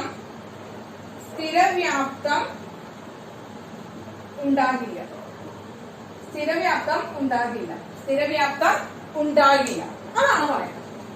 അപ്പോ നമ്മുടെ ടെക്സ്റ്റ് ബുക്കിൽ ഒരു ക്വസ്റ്റ്യൻ കിടക്കുന്നുണ്ട്. നിങ്ങൾ വായിച്ചു നോക്കുമ്പോൾ അറിയാം. അതായത് 1 ലിറ്റർ ബീക്കറിൽ അല്ലെങ്കിൽ 1 ലിറ്ററിന്റെ ഒരു പാത്രത്തില് കുറച്ച് ഗ്യാസ് എടുക്കാം, ഒരു വാതകം എടുക്കാം. ആ വാതകത്തിനെ 5 ലിറ്ററിന്റെ വാതകത്തിലേക്ക് മാറ്റണം. 5 ലിറ്ററിന്റെ ഒരു പാത്രത്തിലേക്ക് മാറ്റണം. 5 ലിറ്ററിന്റെ പാത്രത്തിലേക്ക് മാറ്റുമ്പോൾ എന്തായിരിക്കും അതിന്റെ വ്യാപ്തം? 1 ലിറ്ററിൽ നിന്ന് എന്താണ് മക്കളെ, 1 ലിറ്റർ പാത്രത്തിലിരിക്കുന്ന വാതകം. അപ്പൊ അവന്റെ വോളിയം എത്രയായിരിക്കും, അതിന്റെ വ്യാപ്തം എത്രയായിരിക്കും, 1 ലിറ്റർ ആണ്. 1 ലിറ്റർ പാത്രത്തിൽ എടുത്തിരിക്കുന്നു. ഏത് പാത്രത്തിലാണോ അവൻ എടുക്കുന്നത് ആ പാത്രത്തിന്റെ ആയിരിക്കും അവന്റെ വോളിയം. ആ പാത്രത്തിന്റെ വോളിയം ആയിരിക്കും അവന്റെ വോളിയം എന്ന് പറയുന്നത്. അതായത് നമ്മൾ പറഞ്ഞത്, ഏത് പാത്രത്തിലാണോ അവൻ എടുത്തിരിക്കുന്നത് ആ പാത്രത്തിന്റെ വോളിയം ആയിരിക്കും അവന്റെ വോളിയം എന്ന് പറയുന്നത്. അപ്പോ ആദ്യത്തെ കണ്ടീഷനിൽ പറഞ്ഞിരിക്കുന്നത് എന്താണ്, 1 ലിറ്റർ പാത്രത്തിലാണ് അവൻ എടുത്തിരിക്കുന്നത്. അപ്പൊ അവന്റെ വോളിയം എത്രയാണ്, 1 ലിറ്റർ ആണ്. അവനെ 5 ലിറ്ററിന്റെ ഒരു പാത്രത്തിലേക്ക് മാറ്റിയിരിക്കുകയാണ്. 5 ലിറ്ററിന്റെ ഒരു പാത്രത്തിലേക്ക് മാറ്റുമ്പോ അപ്പൊ എത്രയാണ് അവന്റെ വോളിയം, 5 ലിറ്റർ ആയി. അതാണ് ചോദിച്ചിരിക്കുന്നത്. 1 ലിറ്ററിന്റെ പാത്രത്തിൽ നിന്ന് 5 ലിറ്ററിന്റെ പാത്രത്തിലേക്ക് മാറ്റുകയാണെങ്കിൽ എന്തായിരിക്കും ആ വാതകത്തിന്റെ വ്യാപ്തം എന്നാണ് ക്വസ്റ്റ്യൻ. അപ്പൊ എന്താ ഉത്തരം, 5 ലിറ്റർ. അപ്പൊ അവൻ ഏത് പദാർത്ഥമാണോ അല്ലെങ്കിൽ ഏത് പാത്രത്തിലാണോ എടുത്തിരിക്കുന്നത് ആ പാത്രത്തിന്റെ വ്യാപ്തമായിരിക്കും അവൻ കാണുന്നത്. മനസ്സിലായല്ലോ മക്കളെ? പിന്നെ ഒരു എക്സസൈസ് പറഞ്ഞത് എന്താ വെച്ചാല്, ഇപ്പൊ നിങ്ങൾ എന്താണ്, ഒരു സിറിഞ്ച് എടുക്കുക. ആ സിറിഞ്ച് എടുത്തിട്ട് ആ സിറിഞ്ചിന്റെ സിറിഞ്ച് ഊരുക, എന്നിട്ട് അത് ലൂസ് ചെയ്ത് പിടിക്കുക, എന്നിട്ട് ലൂസ് ചെയ്യുക, അതായത് വലിച്ചെടുക്കുക. അങ്ങനെ വലിച്ചെടുത്തിട്ട് അറ്റത്ത് കൊണ്ട് നിർത്തിയിട്ട് അതിന്റെ വായ ഭാഗം അടച്ചിട്ട് എന്ത് ചെയ്യുക, ഈ സിലിണ്ടർ അറ്റത്ത് നിന്ന് തള്ളിക്കൊടുക്കുമ്പോൾ എന്ത് സംഭവിക്കും എന്ന് പറഞ്ഞിരിക്കാം. അപ്പോ ഇത് വലിച്ചു നീട്ടുമ്പോ നമുക്ക് എന്ത് ചെയ്യുന്നു, ആ വലിച്ചു നീട്ടുന്ന ഭാഗത്ത് മുഴുവൻ എയർ കയറാണ്, വാതകം കയറാണ്. ആ വാതകം കയറുമ്പോൾ എന്നിട്ട് പിറകിൽ നിന്ന് നമ്മൾ തള്ളിക്കൊടുക്കുമ്പോൾ അവന്റെ വ്യാപ്തം, അവന്റെ വോളിയത്തിന് എന്ത് സംഭവിക്കുന്നു എന്നാണ്. അപ്പൊ അതിന്റെ ഒരു വീഡിയോ ടീച്ചർ ഇവിടെ ഇട്ടിട്ടുണ്ട് മക്കളെ. എന്താണ്, ഒരു പാത്രത്തില് എന്തെടുത്തേക്കാണ് കുറച്ച് ഗ്യാസ് എടുത്തിരിക്കുകയാണ്. ആ ഗ്യാസ് ആണ് മക്കളെ, ആ റെഡ് കളറിലുള്ള പാർട്ടിക്കിൾസ് മൂവ് ചെയ്തുകൊണ്ടിരിക്കുന്നത്. അത് ഗ്യാസ് പാർട്ടിക്കിൾസിനെയാണ് കാണിച്ചിരിക്കുന്നത്. ആ ഗ്യാസ് പാർട്ടിക്കിൾസിന്റെ എന്ത് ചെയ്യണം, മുകളിൽ നിന്ന് ഒരു പിസ്റ്റൺ ഉപയോഗിച്ച് എന്ത് ചെയ്യണം, നമ്മളിങ്ങനെ അമർത്തുകയാണ്. പിസ്റ്റൺ ഉപയോഗിച്ച് നമ്മളിങ്ങനെ അമർത്തുമ്പോൾ അവന്റെ വോളിയത്തിന് എന്ത് സംഭവിക്കുന്നു, അവൻ സ്ഥിതി ചെയ്യുന്ന സ്പേസിന് എന്ത് സംഭവിക്കുന്നു, കുറയുന്നു. സ്ഥിതി ചെയ്യുന്ന സ്പേസ് കുറഞ്ഞു വരുന്നു. അപ്പോ പിസ്റ്റൺ പിടിച്ച് ബാക്കിൽ നിന്ന് അമർത്തുമ്പോൾ എന്ത് സംഭവിക്കുകയാണ്, വ്യാപ്തം കുറയുന്നു, വോളിയം ഡിക്രീസസ്. എന്താണ് മക്കളെ, വ്യാപ്തം കുറയുന്നു. എന്താണ്, വോളിയം ഡിക്രീസസ്. മനസ്സിലായല്ലോ? അതൊന്ന് മനസ്സിലാക്കാൻ വേണ്ടിയിട്ടാണ് ടീച്ചർ ഈ ഒരു വീഡിയോ അവിടെ ഇട്ടിരിക്കുന്നത് കേട്ടോ. മനസ്സിലായല്ലോ? അപ്പൊ എന്താണ് പറഞ്ഞത്, എന്താണ് വോളിയം, വാതകത്തിന്റെ വ്യാപ്തം എന്ന് പറയുന്നത്? വാതകത്തിന്റെ വ്യാപ്തം എന്ന് പറയുന്നത് അവൻ സ്ഥിതി ചെയ്യുന്ന പാത്രത്തിന്റെ അളവാണ്. അവൻ സ്ഥിതി ചെയ്യുന്ന പാത്രത്തിന്റെ വ്യാപ്തമാണ്. അവൻ സ്ഥിതി ചെയ്യുന്ന പാത്രത്തിന്റെ വ്യാപ്തമാണ്. അതായത് എന്താണ്? Volume of gas is the volume of its container which it is present. അവൻ എവിടെയാണോ ഉൾക്കൊള്ളുന്നത്, ആ പാത്രത്തിന്റെ വ്യാപ്തമായിരിക്കും ആ വാതകത്തിന്റെ വ്യാപ്തം എന്ന് പറയുന്നത്. ഇനി ആ വാതകത്തിന്റെ വ്യാപ്തം, വോളിയം എന്നൊക്കെ നമ്മളെപ്പോഴും വലിച്ചു നീട്ടി എഴുതണം അല്ലെ. അതിന്റെ റെപ്രസെന്റേഷൻ നമ്മളെപ്പോഴും ചെറിയ ഫോമിലാണ് റെപ്രസെന്റ് ചെയ്യുന്നത് വി എന്നാണ്. നമ്മൾ എന്താണ് വി? വ്യാപ്തം നമ്മള് വി എന്ന് പറയുന്ന ലെറ്ററിലാണ് നമ്മള് എഴുതുക. അപ്പൊ ഇനി വരുമ്പോ നമ്മൾ വ്യാപ്തം വോളിയം എന്ന് നമ്മൾ എന്ത് ചെയ്യണ്ട? വലിച്ചു നീട്ടി എഴുതേണ്ട ആവശ്യമില്ല. വ്യാപ്തം വി എടുക്കാം. അപ്പോ ഇവിടെ നമ്മൾ അതിനെ റെപ്രസെന്റ് ചെയ്യാൻ ഉപയോഗിച്ചിരിക്കുന്ന 2 യൂണിറ്റുകൾ ഏതായിരുന്നു? ലിറ്റർ, മില്ലി ലിറ്റർ എന്നാണ് ഉപയോഗിച്ചിരിക്കുന്നത്. അപ്പോ 1 ലിറ്റർ എന്ന് പറഞ്ഞാൽ എത്രയാണ്? 1000 മില്ലി ലിറ്റർ ആണ്. അപ്പോ 1 ലിറ്റർ ആണ് SI യൂണിറ്റ്. എന്താണ് മക്കളെ? SI യൂണിറ്റ് ആണ്. SI യൂണിറ്റ് എന്ന് പറയുന്നത് 1 ലിറ്റർ ആണ്. 1 ലിറ്റർ എന്ന് പറയുന്നത് 1000 മില്ലി ലിറ്റർ ആണ്. അപ്പോ ഒരു കാര്യം നിങ്ങൾ എന്ത് ചെയ്യുക? ഓർത്തിരിക്കണം. പ്രോബ്ലംസ് ചെയ്യാൻ തരുമ്പോഴൊക്കെ നമുക്ക് എന്ത് ചെയ്യണം? ഇത് കൺവേർഷൻ നിങ്ങൾക്ക് അറിഞ്ഞിരിക്കണം. പഠിച്ചിട്ടുള്ളത് തന്നെയാണ്. ടീച്ചർ ഓർമ്മിപ്പിച്ചത്. അപ്പോ വാതകത്തിന്റെ വ്യാപ്തം മനസ്സിലായല്ലോ. അടുത്തത് നമ്മൾ പറയാൻ പോകുന്നത് വാതകത്തിന്റെ മർദ്ദമാണ്. അപ്പൊ എന്റെ മക്കൾ വേഗം എന്ത് ചെയ്യാം? നോട്ട് ചെയ്തെടുത്തോളോ. നമുക്ക് വാതകത്തിന്റെ മർദ്ദത്തെ കുറിച്ച് പഠിക്കാം. ഓക്കെ, വേഗം നോട്ട് ചെയ്തോളോ. അപ്പൊ അടുത്ത ടോപ്പിക് എന്താണ് മക്കളെ? വാതകത്തിന്റെ മർദ്ദം അഥവാ എന്താണ്? വാതകത്തിന്റെ മർദ്ദം അഥവാ പ്രഷർ ഓഫ് ഗ്യാസ്. അപ്പോ അത് എന്താണെന്ന് പറയുന്നതിന് മുമ്പ് എന്ത് ചെയ്യാം മക്കളെ? ആ ഒരു വീഡിയോയിലേക്ക് നോക്കുക. സൈഡിൽ ഒരു വീഡിയോ ഉണ്ടായിരിക്കും, നോക്കുക. അതിലെന്താ ചെയ്തിരിക്കുന്നത്? ഒരു പാത്രത്തില്, ഒരു കണ്ടെയ്നറില് കുറച്ച് ഗ്യാസ് എടുത്തിരിക്കുകയാണ്. ആ ഗ്യാസിന്റെ ഗ്യാസ് പാർട്ടിക്കിൾസ് അഥവാ വാതക തന്മാത്രകളെയാണ് അവിടെ കാണിച്ചിരിക്കുന്നത്. ഡോട്ടുകളായിട്ട് കാണിച്ചിരിക്കുന്നത് വാതക തന്മാത്രയാണ്. ആ വാതക തന്മാത്രകൾ എന്ത് ചെയ്യാണ് മക്കളെ? അവിടെ ഇങ്ങനെ ഓടിക്കളിച്ചുകൊണ്ടിരിക്കുകയാണ്. എന്താണ്? അവരെ റാൻഡംലി മൂവിങ് ആണ്. ചലിച്ചുകൊണ്ടിരിക്കുകയാണ്. എല്ലാ ദിശയിലേക്കും അവർ ചലിച്ചുകൊണ്ടിരിക്കുകയാണ്. അങ്ങനെ എല്ലാ ദിശയിലേക്കും അവർ ചലിച്ചുകൊണ്ടിരിക്കുമ്പോൾ അവിടെ എന്തുണ്ടാവും മക്കളെ? അവർ തമ്മിലവിടെ കൂട്ടിയിടിക്കാനുള്ള സാധ്യതകളുണ്ട്. അവിടെ എന്ത് ചെയ്യാനുള്ള സാധ്യതകളുണ്ട്? കൂട്ടിയിടിക്കാനുള്ള സാധ്യതകളുണ്ട്. അപ്പൊ നിങ്ങൾക്കറിയാം, നിങ്ങൾ അതിന് എന്ത് ചെയ്യാണ്? ഒരു PT ഇന്റർവെല്ലിനെ വിട്ട് കഴിഞ്ഞാൽ എന്റെ മക്കൾ എന്ത് ചെയ്യും? ഓടിക്കളിക്കും, ചാടിക്കളിക്കും. അപ്പൊ എന്താ? ടീച്ചേഴ്സിന്റെ സ്റ്റാഫ് റൂമിലേക്ക് കുറെ കംപ്ലൈന്റുകൾ വന്നുകൊണ്ടിരിക്കും. ടീച്ചറെ കൂട്ടിയിടിച്ചു, തല പൊട്ടി എന്നൊക്കെ പറഞ്ഞിട്ട്. എന്തുകൊണ്ടാണ്? നിങ്ങൾ ഓടിക്കളിക്കാണ്. അപ്പൊ ഓടിക്കളിക്കുമ്പോൾ പരസ്പരം എന്ത് ചെയ്യുന്നു? കൂട്ടിയിടിക്കാനുള്ള സാധ്യതകളുണ്ട്. വീഴാറുണ്ട് നിങ്ങള്. അതുപോലെ ചുമരിനൊക്കെ പോയി തട്ടാറുണ്ട്. ആണല്ലോ, അറിയാലോ. അതൊക്കെ നിങ്ങൾ എന്താണ്? നിങ്ങളുടെ ലൈഫില് ഉണ്ടായിട്ടുള്ള സന്ദർഭങ്ങളാണ്, അല്ലെങ്കിൽ നിങ്ങൾ കണ്ടിട്ടുള്ള സന്ദർഭങ്ങളാണ് അല്ലെ സ്കൂൾ ലൈഫില്. അപ്പൊ അതുപോലെ തന്നെ എന്താണ്? ധാരാളം സ്പേസ് ഉള്ള കാരണമുണ്ട്. ആ ഒരു കണ്ടെയ്നറില് ധാരാളം സ്പേസ് ഉള്ള കാരണമുണ്ട്. എന്ത് ചെയ്യണം? ആ വാതക തന്മാത്രകൾ പരസ്പരം ചലിച്ചുകൊണ്ടിരിക്കുകയാണ്. അങ്ങനെ ചലിച്ചുകൊണ്ടിരിക്കുമ്പോൾ അവർ കൂട്ടിയിരിക്കുന്നു. ഇതൊക്കെ നമ്മൾ പഠിച്ചതാണ്, സാക്ഷരതകളിൽ പഠിച്ചതാണ്. അതൊന്നുകൂടി കാണിച്ചിരിക്കണം. അപ്പൊ അങ്ങനെ ചലിച്ചുകൊണ്ടിരിക്കുമ്പോൾ അവരെന്ത് ചെയ്യുന്നു? പരസ്പരം കൂട്ടിയിരിക്കുന്നു. മനസ്സിലായല്ലോ? അപ്പൊ ടീച്ചർ പറയാണ് എന്താണ്? ഒരു കണ്ടെയ്നർ, ആ കണ്ടെയ്നറിനെ ടീച്ചറോട് വരയ്ക്കാം. ഒരു കണ്ടെയ്നറിനെ ടീച്ചറോട് വരയ്ക്കാണ്. അപ്പൊ എന്ത് ചെയ്യേണ്ടത്? ധാരാളം എന്താണ്? ഗ്യാസ് പാർട്ടിക്കിൾസ് ഉണ്ട്. അങ്ങനെ കിടക്കുന്നുണ്ട് സ്പേസിൽ. വളരെ ഇന്റർമോളിക്കുലർ സ്പേസ് എന്ന് പറയുന്നത് വളരെ കൂടുതലാണ് അവർ കിടക്കുന്നത്. അപ്പൊ എന്താ പറഞ്ഞത്? അവര് എല്ലാ ദിശയിലേക്കും എന്ത് ചെയ്യുന്നു? ചലിച്ചുകൊണ്ടിരിക്കുന്നു. എല്ലാ ദിശയിലേക്കും അവര് ചലിച്ചുകൊണ്ടിരിക്കുന്നു എന്ന് നമ്മൾ പറഞ്ഞു. ഈ ചലനത്തിന്റെ ഫലമായി രണ്ട് തരത്തിലുള്ള കൂട്ടിമുട്ടലുകളാണ് ഉണ്ടാകുന്നത്. ഏതാണ് മക്കളെ? നമ്മൾ കഴിഞ്ഞ സാക്ഷരതകളിൽ പഠിച്ച 2 തരത്തിലുള്ള കൂട്ടിമുട്ടലുകൾ. അതോ കൊളീഷൻസ് ഏതൊക്കെയാണ്? The collisions between the two particles. 2 particles തമ്മിലുള്ള കൊളീഷൻ, അല്ലെങ്കിൽ എന്താണ്? collisions of particles each other. 2 particles തമ്മിലുള്ള കൊളീഷൻസ്. അല്ലെങ്കിൽ എന്താണ്?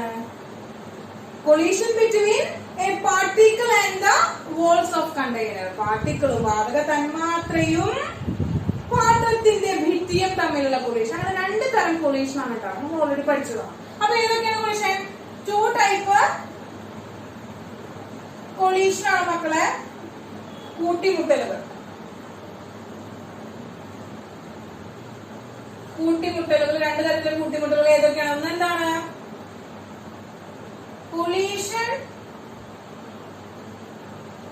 collision of particles each other. രണ്ട് പാർട്ടിക്കിൾ തമ്മിലുള്ള കൊളീഷൻ. എന്താണ്? വാതക തന്മാത്രകൾ തമ്മിലുള്ള കൂട്ടിമുട്ടൽ. തമ്മിൽ നമുക്ക് കൂട്ടിമുട്ടൽ അറിയാലോ. അപ്പൊ തമ്മിൽ കേട്ടോ, കൺസീവ് ചെയ്തിട്ടില്ല. ഇനി രണ്ടാമത്തെ എന്താണ്? collision of particles with the walls of container. തന്മാത്രയും പാത്രഭിത്തിയും തമ്മിലുള്ള തമ്മിൽ നമ്മളെ നിങ്ങൾക്ക് അറിയാലോ, വലിച്ചിട്ട് എഴുതുന്നില്ല. അപ്പൊ രണ്ട് തരം കൊളീഷൻസ് ആണ് ഉണ്ടാവും. അപ്പൊ ഒന്നാമത്തെ കൊളീഷനെ ടീച്ചർ അവിടെ നിർത്തിയേക്കാണ്. തന്മാത്രകൾ തമ്മിലുള്ള ഒരു കൂട്ടിമുട്ടലുകൾ അവിടെ നിർത്തിയേക്കാണ്. രണ്ടാമത്തെ കൊളീഷനിലേക്ക് എടുക്കുകയാണ്. എന്താണ്? ആ പാർട്ടിക്കിള് ഭിത്തിയിൽ ചെന്നിരിക്കുന്നു. അങ്ങനെ ഭിത്തിയിൽ ചെന്നിരിക്കുമ്പോൾ ടീച്ചറിന് ഭിത്തിയുടെ ഒരു ഭാഗം എടുക്കുകയാണെങ്കിൽ, ഈ ഒരു ഭാഗം എടുക്കുകയാണെങ്കിൽ എന്ത് ചെയ്യാണ്? ഇവന്റെ ഈ കൂട്ടിമുട്ടൽ കാരണം കൊണ്ട് ഇവൻ എന്ത് ചെയ്യുന്നു? ആ ഭിത്തിയിലേക്ക് ഒരു ബലം, നമ്മളിങ്ങനെ പോയി ഇടിക്കുമ്പോ എന്തുണ്ടാവാം? ഒരു ബലം ഉണ്ടാവുന്നു, ഒരു ബലം കൊടുക്കുന്നു, അതായത് ഒരു ഫോഴ്സ് ഉണ്ടാവുന്നു. ആ ബലം, ആ ഒരു യൂണിറ്റ്, ഈ ഒരു ഏരിയ, ഈ ഒരു പരപ്പളവിൽ എന്ത് ചെയ്യാണ്? ഈ പാർട്ടിക്കിൾസ് ആ ഭിത്തിയിൽ ചെന്നിരിക്കുമ്പോൾ അവിടെ എന്തുണ്ടാകുന്നു? ഒരു ഫോഴ്സ് ഉണ്ടാകുന്നു. അതിനെയാണ് നമ്മൾ എന്ന് പറയുന്നത് മർദ്ദം എന്ന് പറയുന്നത്. എന്താണ്? യൂണിറ്റ് പരപ്പളവിൽ അനുഭവപ്പെടുന്ന ഫലം. എന്താണ് മക്കളെ? യൂണിറ്റ് പരപ്പളവിൽ അനുഭവപ്പെടുന്ന ഫലമാണ് നമ്മൾ എന്ന് പറയുന്നത് മർദ്ദം എന്ന് പറയുന്നത്. മക്കളെ, മർദ്ദം എന്ന് പറയുന്നത് കിട്ടിയല്ലോ. അപ്പൊ എന്താണ്? The force exerted at unit area. അതാണ് മർദ്ദത്തിന്റെ ഡെഫിനിഷൻ അഥവാ നിർവചനം എന്ന് പറയുന്നത്. എന്താണ് മക്കളെ? എന്താണ് നിർവചനം പറയുകയാണെങ്കിൽ യൂണിറ്റ് പരപ്പളവിൽ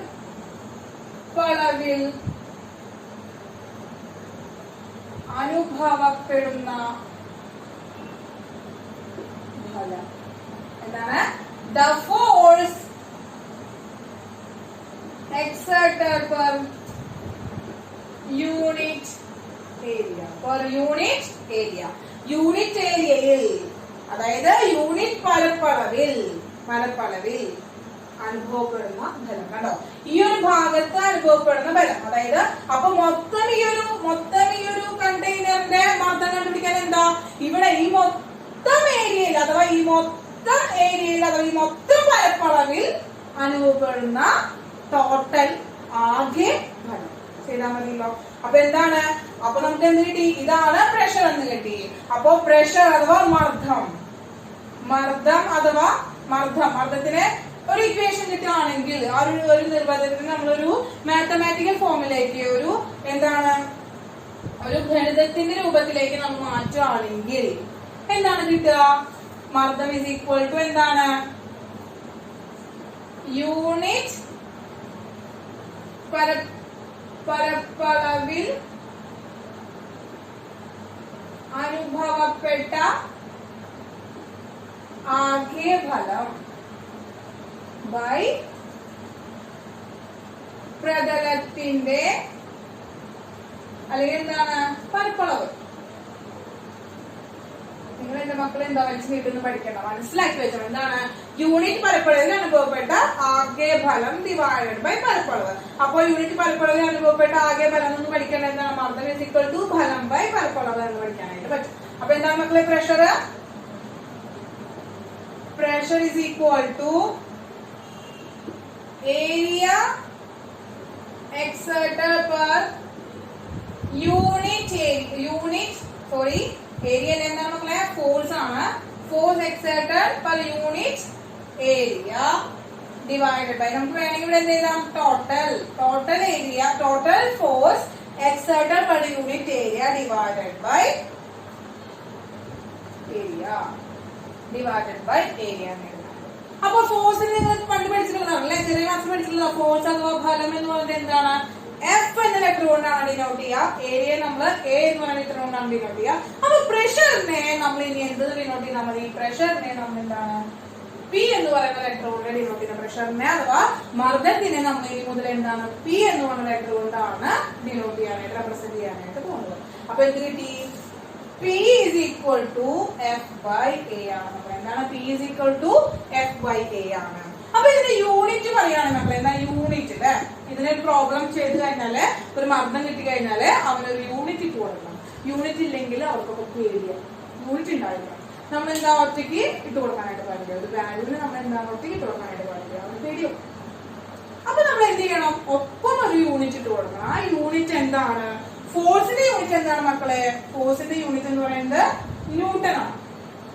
ഏരിയയുടെ യൂണിറ്റ് എന്താണ്, മീറ്റർ സ്ക്വയർ. അപ്പൊ ന്യൂട്ടൺ പെർ മീറ്റർ സ്ക്വയർ അല്ലെങ്കിൽ ന്യൂട്ടൺ മീറ്റർ റേസ് ടു -2 എന്ന് പറയുന്ന എന്താണ് രണ്ട് യൂണിറ്റിൽ നമുക്ക് അറിയപ്പെടാനായിട്ട് പറ്റും. അല്ലെങ്കിൽ പാസ്കൽ അല്ലെങ്കിൽ നമ്മൾ PA എന്നാണ് ഡിനോട്ട് ചെയ്യുക. പാസ്കൽ കഴിഞ്ഞ പഠിച്ചിട്ടുണ്ട് അല്ലെ, ഹൈഡ്രോളിക് ജാക്ക് ഒക്കെ 9th ഹൈഡ്രോളിക് ജാക്കിന്റെ ഭാഗത്തിലൊക്കെ പഠിക്കുമ്പോ പാസ്കൽസ് ലോ പഠിച്ചിട്ടില്ലേ, പാസ്കൽസ് ലോ, അതിലെ പാസ്കൽ ആണ് പ്രഷർ എന്ന് പറയുന്നത്. എന്താണ് പാസ്കൽ എന്ന് പറയുന്ന യൂണിറ്റ് നമ്മൾ അറിയപ്പെടുന്നുണ്ട്, സയന്റിസ്റ്റിന്റെ പേരാണ് പാസ്കൽസ് കേട്ടോ. അപ്പൊ നോക്കുക, പാസ്കൽസ് ലോ ആണ്, പാസ്കൽസ് ലോ നിങ്ങൾ പഠിച്ചതാണ്. അപ്പൊ പാസ്കൽ എന്ന് പറയുന്നതാണ് ഒരു യൂണിറ്റ്. വേറൊരു യൂണിറ്റ് എന്ന് പറയുന്നത് നമ്മളെ ബാർ ആണ്. അപ്പൊ എന്താണ് ബാർ, BAR, ബാർ. ഓക്കെ, ഇതൊക്കെയാണ് നമ്മള് എന്താണ് ഉപയോഗിക്കുന്ന 3 എന്താണ് യൂണിറ്റുകൾ എന്ന് പറയുന്നത്. യൂണിറ്റുകൾ എന്താണ് പാസ്കൽ കേട്ടോ, പാസ്കൽ. നോക്കുക, അപ്പൊ കിട്ടിയില്ല എന്താണ് വാതകമർദ്ദം അഥവാ എന്താണ് പ്രഷർ ഓഫ് ഗ്യാസ് എന്ന് നമുക്ക് കിട്ടി. അപ്പൊ ടീച്ചർ എന്ത് ചെയ്യണം, അവിടെ ഒരു ചെറിയൊരു വീഡിയോ ഇട്ടിട്ടുണ്ട് കേട്ടോ, ഒരു ബലൂണില് എയർ നിറയ്ക്കുന്ന ഒരു വീഡിയോ ആണ്, നോക്കി നോക്കിയാൽ ആ വീഡിയോയിലേക്ക് ഒന്ന് നോക്കി നോക്കിയാൽ. ആ വീഡിയോയിൽ എന്താണ് എയർ നിറച്ചുകൊണ്ടിരിക്കുകയാണ് അല്ലെ, ഗ്യാസിൽ ഇങ്ങനെ എന്താണ് ഗ്യാസ് നിറച്ചുകൊണ്ടിരിക്കുകയാണ് ബലൂണില്. ആ ഗ്യാസ് നിറച്ചുകൊണ്ടിരിക്കുമ്പോ ആ ബലൂണിനുള്ളിൽ എന്താ നീല കളറിലുള്ള പാർട്ടിക്കിൾസ് കിടന്ന് ഓടിക്കൊണ്ടിരിക്കുന്നത്. എന്താണ് ആ നീല കളറിലുള്ള പാർട്ടിക്കിൾസ് എന്ന് പറയുന്നത്, ഗ്യാസ് പാർട്ടിക്കിൾസ്. അങ്ങനെ ഗ്യാസ് പാർട്ടിക്കിൾസ് ഓടിക്കൊണ്ടിരിക്കുമ്പോൾ ഗ്യാസ് അവിടെ പാർട്ടിക്കിൾസ് എൻട്രി ചെയ്തുകൊണ്ടിരിക്കുന്നുണ്ട്, പാർട്ടിക്കിൾസ് അവിടെ ഓടിയോ നടന്നുകൊണ്ടിരിക്കുന്നുണ്ട്. അപ്പൊ എന്താണ് അവര് എന്താ ബലൂണിലേക്ക് എന്ത് ചെയ്യുന്നുണ്ട്, ഇങ്ങനെ ബലൂണിന്റെ അവിടെ ഇങ്ങനെ മൂവ് ചെയ്തുകൊണ്ടിരിക്കുന്നതാണ് തന്നെ. ബലൂണിൽ എന്ത് ചെയ്യണം, ബലൂണിലെ വന്ന് തട്ടിക്കൊണ്ടിരിക്കണം, ബലൂണിൽ വന്ന് ഇങ്ങനെ തട്ടിക്കൊണ്ടിരിക്കണം. അങ്ങനെ തട്ടുന്നത് കൊണ്ട് തന്നെ അവിടെ ആ ബലൂണിന്റെ ആ മുകളിൽ വെച്ചിരിക്കുന്ന ഒരു റീഡിംഗ് ആണ്, ഒരു റീഡിംഗ് ആയിട്ടുള്ള ഒരു മീറ്റർ. അതിലെന്താണ് പ്രഷറാണ്, പാസ്കലാണ് യൂണിറ്റ് എടുക്കുന്നത്. അപ്പൊ പാസ്കലിന്റെ അവിടേക്ക് എന്താ റീഡിംഗ് ഇങ്ങനെ അതിന്റെ എന്താണ് ഡിഫ്ലക്ഷൻ കാണിക്കുകയാണ്, അല്ലെങ്കിൽ മാറി വരിക. അപ്പൊ പ്രഷർ ഇങ്ങനെ കൂടി വരുന്നതായിട്ടാണ്. അപ്പൊ അവിടെ ആ പാർട്ടിക്കിൾസിന്റെ തട്ടല്, പാർട്ടിക്കിൾസിന്റെ എണ്ണം കൂടുന്നു. അപ്പൊ പാർട്ടിക്കിൾസിന്റെ എന്താണ് ആ ഒരു മോഷൻ കാരണം ആ ബലൂണിൽ തട്ടുന്ന ആ ഒരു എന്താണ് ഫോഴ്സ് കൂടുതലാണ്. ആ ഫോഴ്സ് കൂടുതലനുസരിച്ച് അവിടെ പ്രഷർ കൂടുകയാണ്. മനസ്സിലായല്ലോ മക്കളെ. അപ്പൊ അതൊന്ന് കാണിക്കാൻ വേണ്ടിയിട്ട് ചെറിയ വേണ്ടിയിരിക്കുന്നതാണ്. അപ്പൊ ഇത്രയാണ് വാതകത്തിന്റെ മർദ്ദം അഥവാ പ്രഷർ ഓഫ് ഗ്യാസ് എന്ന് പറയുന്നത്. നോട്ട് ചെയ്ത് വെക്കുക, വളരെ ഇലാബറേറ്റ് ചെയ്തൊന്നും പറഞ്ഞിട്ടില്ല, നമുക്ക് വേണ്ടുന്ന കാര്യം മാത്രമേ പറഞ്ഞിട്ടുള്ളൂ. അപ്പൊ വേഗം നോട്ട് ചെയ്ത് വെച്ചോളൂ. നമുക്ക് അടുത്തത് വാതകത്തിന്റെ താപനില അഥവാ ടെമ്പറേച്ചർ എന്താ, ടെമ്പറേച്ചറിനെ കുറിച്ച് പഠിക്കും. ഓക്കെ, നോട്ട് ചെയ്തോ മക്കളെ. അടുത്തതാണ് താപനില അഥവാ ടെമ്പറേച്ചർ. ഓക്കെ, അപ്പൊ താപനില നിങ്ങൾക്ക് അറിയുന്നതാണ്. ടെമ്പറേച്ചർ അഥവാ താപനില നിങ്ങൾക്ക് അറിയുന്ന കണ്ടീഷൻ തന്നെയാണ് അല്ലെ, ചൂട് താപനില. അപ്പൊ എന്താണ് താപനില അഥവാ എന്താണ് ടെമ്പറേച്ചർ എന്നാണ് നമ്മൾ അടുത്ത് എന്ത് ചെയ്യാൻ പഠിക്കാനായിട്ട് പോകുന്നത്. അപ്പോ അതിനു വേണ്ടി ടീച്ചർ എന്ത് ചെയ്തേക്കാണ്, ടീച്ചർ അവിടെ നമ്മൾ ആ ബലൂണിലെ കാറ്റ് നിറയ്ക്കുന്ന ഒരു വീഡിയോ എടുപ്പിക്കാം. നോക്കാം. അങ്ങനെ ബലൂണിൽ കാറ്റ് നിറച്ചിട്ട് ഇപ്പൊ ഒരു കണ്ടീഷൻ കൊടുക്കുകയാണ്. അവിടെ എന്താണ് ടെമ്പറേച്ചർ എന്ത് ചെയ്യാണ് ടീച്ചർ, ടെമ്പറേച്ചർ ഇങ്ങനെ ഇൻക്രീസ് ചെയ്തോണ്ടിരിക്കുകയാണ്. ടെമ്പറേച്ചർ അവിടെ കൂട്ടി കൊടുക്കുകയാണ്. അങ്ങനെ ടെമ്പറേച്ചർ ഉണ്ടോ 1 ഡിഗ്രി സെൽഷ്യസ് ആയിട്ട് കൂടി വരാം. ഡിഗ്രി സെൽഷ്യസ് എന്ന് കാണിച്ചിരിക്കുന്നതാണ് താപനില കേട്ടോ. ആ ഡിഗ്രി സെൽഷ്യസ് ആണ് ആ താപനിലയുടെ എന്താണ് യൂണിറ്റ് ആയിട്ട് പറയുന്നത്, ഡിഗ്രി സെൽഷ്യസ്. അപ്പൊ ആ താപനില എന്താണ് മക്കളെ, അങ്ങനെ കൂടി വരാം. താപനില ഇങ്ങനെ കൂടി വരാം. താപനില കൂടി വരാം. അങ്ങനെ താപനില കൂടുമ്പോൾ ആ ബലൂണിനുള്ളിൽ ഇരിക്കുന്ന ആ ഗ്യാസ് പാർട്ടിക്കിളിനെ നോക്കി എന്തുണ്ടാവുന്നത്, ആ ഗ്യാസ് പാർട്ടിക്കിൾസ് സ്പീഡ് കൂടുന്നു. സ്പീഡ് എന്ത് ചെയ്യുന്നു? കൂടുന്നു. സ്പീഡ് എന്ത് ചെയ്യുന്നു മക്കളെ? കൂടുന്നു. ശ്രദ്ധിച്ചില്ലേ? സ്പീഡ് കൂടുന്നു. അങ്ങനെ അപ്പോ താപനില കൂട്ടുമ്പോൾ തന്മാത്രകളുടെ ചലന വേഗത അഥവാ സ്പീഡ് ഓഫ് എന്താണ്? മൂവ്മെന്റ്, സ്പീഡ് ഓഫ് മോഷൻ എന്ത് സംഭവിക്കുന്നു? സ്പീഡ് ഓഫ് പാർട്ടിക്കിൾ എന്ന് പറയുന്നത് സംഭവിക്കുന്നു, കൂടുന്നു, ഇൻക്രീസ് ചെയ്യുന്നു. വീഡിയോ നിങ്ങൾക്ക് മനസ്സിലായി അല്ലെ? കിട്ടിയില്ലോ? വീഡിയോ കണ്ടപ്പോൾ മനസ്സിലായി. അപ്പോ അങ്ങനെ ആ സ്പീഡ് കൂടുന്നതിന്റെ ഫലമായി അഥവാ ചലന സ്വാതന്ത്ര്യം കൂടുന്നതിന്റെ ഫലമായി അവർക്ക് ഏത് എനർജിയാണ് കിട്ടുക മക്കളെ? അവർക്ക് ഏത് എനർജിയാണ് കിട്ടുക? ഏത് എനർജിയെ കിട്ടുക? രണ്ട് തരമാണ്. യാന്ത്രികോർജ്ജമാണ് നമുക്കുള്ളത് അല്ലെ? യാന്ത്രികോർജ്ജമാണുള്ളത്. എന്താണ് മക്കളെ? യാന്ത്രികോർജ്ജം അഥവാ എന്താണ് മക്കളെ? Mechanical energy. രണ്ടാമായിട്ടാണ് ഡിവൈഡ് ചെയ്യുന്നത്. എന്താണ്? Kinetic energy and potential energy. Kinetic energy and potential energy എന്ന് പറയുന്ന രണ്ട് എനർജികളായിട്ടാണ് മെക്കാനിക്കൽ എനർജിനെ ക്ലാസിഫൈ ചെയ്യുന്നത്. കൈനറ്റിക് എനർജി എന്ന് വെച്ചാൽ എന്താണ്?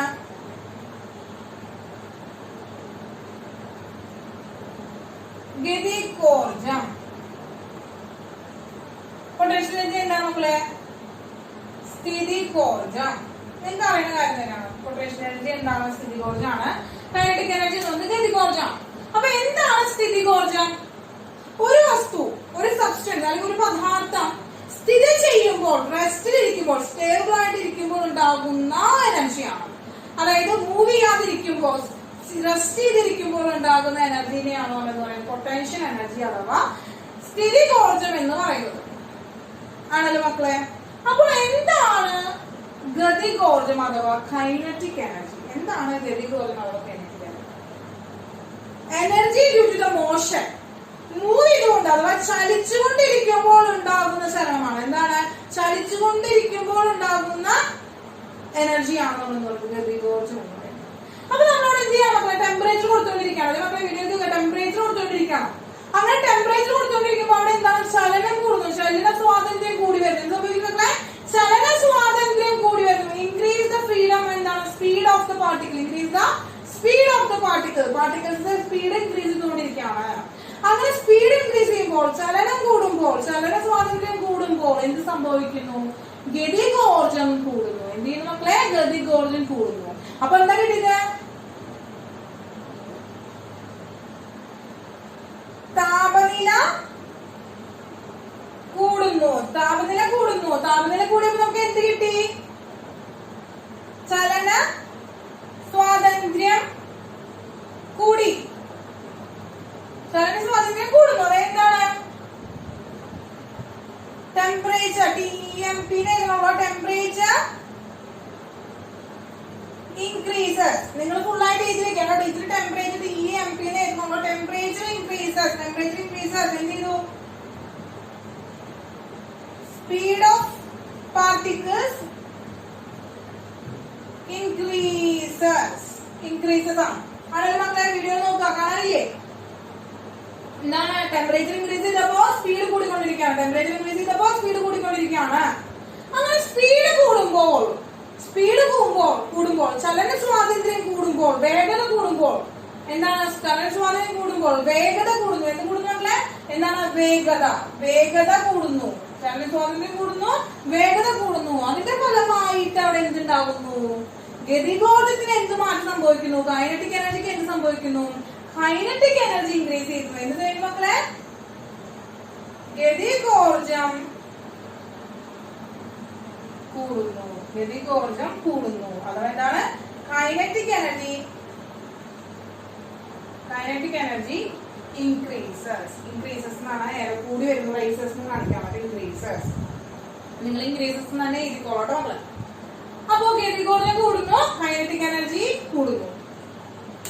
അപ്പൊ ഇതാണ് നമ്മൾ ആ ഒരു വീഡിയോയിൽ നിന്ന് നമുക്ക് മനസ്സിലാക്കിയ കാര്യം. അപ്പൊ നോക്കുക. അപ്പൊ എന്താണ് ഒരു താപനില എന്നത്? എന്താണ് നമ്മുടെ താപനില എന്നത്?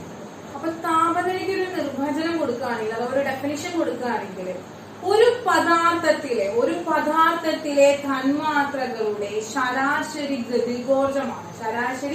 ഗതികോർജമാണ് താപനില. എന്താണ് മക്കളെ? ഒരു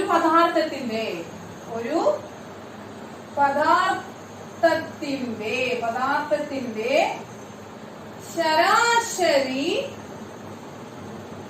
ഗതികോർജമാണ്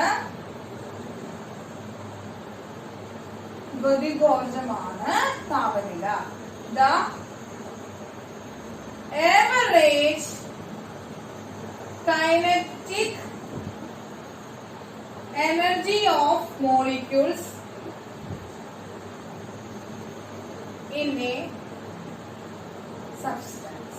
അതായത് മൊത്തമായിട്ടുള്ള ആ ഒരു ബലൂണിലെ എടുത്തിരിക്കുന്ന പാർട്ടിക്കിൾസ് ഉണ്ടല്ലോ, മോളിക്യൂൾസ്, അവരുടെ മൊത്തം ആ എന്താണ് തന്മാത്രകളുടെ അല്ലെങ്കിൽ മോളിക്യൂൾസിന്റെ ശരാശരി ഗതികോർജം കണ്ടുപിടിച്ചു കഴിഞ്ഞാൽ അവരുടെ താപനില കണ്ടുപിടിക്കാനായിട്ട് സാധിക്കും. മക്കളെ, അതാണ് നമ്മൾ താപനില എന്ന് പറയുന്നത്. താപനിലയെ നമ്മൾ ഡിനോട്ട് ചെയ്യുന്നത് ക്യാപിറ്റൽ ടി വെച്ചാണ് ഡിനോട്ട് ചെയ്യുന്നത്. ഈ ടീച്ചർ പറഞ്ഞു എന്താണ് അതിന്റെ യൂണിറ്റ് എന്ന് പറയുന്നത്, നമ്മൾ എന്താണ് ഡിഗ്രി സെൽഷ്യസിൽ പറയാറുണ്ട്. എന്താ മക്കളെ? ഡിഗ്രി സെൽഷ്യസിൽ പറയാറുണ്ട്. അതുപോലെ തന്നെ കെൽവിൻ ടെമ്പറേച്ചർ പറയാറുണ്ട്. മക്കളെ, കെൽവിൻ ടെമ്പറേച്ചർ പറയാറുണ്ട്. ഡിഗ്രി സെൽഷ്യസ്, കെൽവിൻ ടെമ്പറേച്ചർ, അതുപോലെ തന്നെ ഫാരൻഹീറ്റ് എന്ന് പറയുന്ന 3 യൂണിറ്റുകളിൽ നമ്മൾ അറിയപ്പെടാറുണ്ട്. ഇതിലെ കെൽവിൻ ആണ് SI യൂണിറ്റ് എന്ന് പറയുന്നത്. SI യൂണിറ്റ് എന്ന് പറയുന്നത്. ഡിഗ്രി സെൽഷ്യസിൽ നമുക്കൊരു വാല്യൂ തന്നിട്ട് അതിനെ കെൽവിൻ സ്കെയിലേക്ക് മാറ്റാൻ, കെൽവിൻ ടെമ്പറേച്ചറിലേക്ക് മാറ്റാനായിട്ട് പറയുകയാണെങ്കിൽ Kelvin is equal to degree Celsius plus 273 ചെയ്യണം. ഇനി എന്താണ് ഡിഗ്രി സെൽഷ്യസ് ആണ് കണ്ടുപിടിക്കാമെന്നെങ്കിലോ കെൽവിൻ മൈനസ് 273 ചെയ്താൽ മതി. നമുക്ക് പ്രോബ്ലംസ് ഒക്കെ ചെയ്യാനായിട്ട് ഈ ഒരു എന്താണ് റിലേഷൻഷിപ്പാണ് നമുക്ക് ആവശ്യം വരിക. നമ്മൾ ഈ ഒരു റിലേഷൻഷിപ്പാണ് ആവശ്യം വരിക. പിന്നെ ഫാരൻഹീറ്റിന് ഒരു ചെറിയ റിലേഷൻഷിപ്പ് അവിടെ നോട്ട് ചെയ്തിട്ടുണ്ട്. ആ ഒരു റിലേഷൻഷിപ്പും ജസ്റ്റ് ഒന്ന് നിങ്ങൾ വെറുതെ നോട്ട് ചെയ്ത് വെച്ചോളാം. കാരണം പ്രോബ്ലത്തിലൊന്നും അത് കണ്ടുപിടിക്കാനൊന്നും അത്ര അധികം വരില്ല കേട്ടോ. ഇനിയുള്ള നമ്മൾ പോകും തോറും നമുക്ക് പഠിക്കാം. അപ്പോ ഇതാണ് താപനില കിട്ടി നമുക്ക് എന്താണ് ഒരു പദാർത്ഥത്തിന്റെ ശരാശരി ഗതികോർജമാണ് താപനില എന്ന് പറയുന്നത്. അതായത് average kinetic energy of the മോളിക്യൂൾസിനെ ഒരു സബ്സ്റ്റൻസിൽ അടങ്ങിയിട്ടുള്ള ആവറേജ് എന്താണ് കൈനറ്റിക് മോളിക്യൂൾസിന്റെ ആവറേജ് കൈനറ്റിക് എനർജി ആണ് നമ്മൾ എന്ന് പറയുന്നത് താപനില എന്ന് പറയുന്നത്. അപ്പോ ഈ ഒരു കണ്ടീഷൻ നിങ്ങൾ എന്ത് ചെയ്യണം, നമ്മളൊന്ന് ഓർത്ത് വെക്കണം. എന്താണ് temperature increases kinetic energy increases. അതായത് temperature directly proportional to kinetic energy ആണ്. ഇതൊന്നും ഓർത്ത് വെക്കാം. അപ്പൊ നമ്മൾ ഇന്ന് എന്തൊക്കെ പഠിച്ച മക്കളെ? പഠിച്ചത് എന്താണ് വാതകത്തിന്റെ മർദ്ദം, വ്യാപ്തം, താപനില എന്നുള്ളത് നമ്മൾ പഠിച്ചു. അതായത് volume of gas, pressure of gas and temperature of gas എന്ന് പറയുന്നത് നമ്മൾ പഠിച്ചു. അപ്പൊ ഇതൊക്കെ വെറുതെ ഒരു എന്താണ് ഇൻട്രൊഡക്ഷൻ, എന്താണ് അവരെന്ന് മനസ്സിലാക്കിയേക്കാണ്. ഇനി കഴിഞ്ഞ് നമ്മൾ വാതക നിയമങ്ങളാണ് പഠിക്കാൻ പോകുന്നത്. അപ്പൊ ഇത് മർദ്ദം, വ്യാപ്തം, അതുപോലെ തന്നെ താപനില എന്നുള്ള ടേമുകൾ നമ്മൾ നിരന്തരം ഉപയോഗിച്ചുകൊണ്ടിരിക്കാനായിട്ട് പോവാണ്. അപ്പൊ അതിന് മുമ്പായിട്ട് എന്താണ് ആ കൺസെപ്റ്റ് എന്ന് നിങ്ങളുടെ മുന്നിൽ എത്തിക്കാനായിട്ട് നിങ്ങളെ ചെറിയ വീഡിയോ ഇട്ടിരിക്കുന്നത് കേട്ടോ. അപ്പൊ കിട്ടിയില്ലോ. അപ്പോ നിങ്ങൾ എന്ത് ചെയ്യണം, ഇത് നോട്ട്സ് എഴുതി വെച്ച് പഠിക്കണം. ടെക്സ്റ്റ് ബുക്ക് വായിച്ചു നോക്കുക. എന്തെങ്കിലും ഡൗട്ടുകൾ വരുന്നുണ്ടെങ്കിൽ ടീച്ചർ ക്ലാരിഫൈ ചെയ്ത് തരുന്നതായിരിക്കും. നല്ല കുട്ടികളായിട്ട് ഇരുന്ന് പഠിക്കുക, നോട്ട്സ് ചെയ്യുക. ഓക്കെ, അപ്പൊ നമുക്ക് അടുത്ത വീഡിയോയിൽ കാണാം. ഓക്കെ, വാതക നിയമങ്ങളായിട്ടാണ് അടുത്ത വീഡിയോയിൽ ടീച്ചർ വരിക. അപ്പോ അതിനു മുമ്പ് ഇത്രയും കൺസെപ്റ്റ് എന്ത് ചെയ്യണം, നല്ല ഭംഗിയായിട്ട് പഠിച്ചു വെച്ചിരിക്കണം. നമ്മൾ വ്യക്തമായി പഠിച്ചു വെച്ചിരിക്കണം. Okay, by.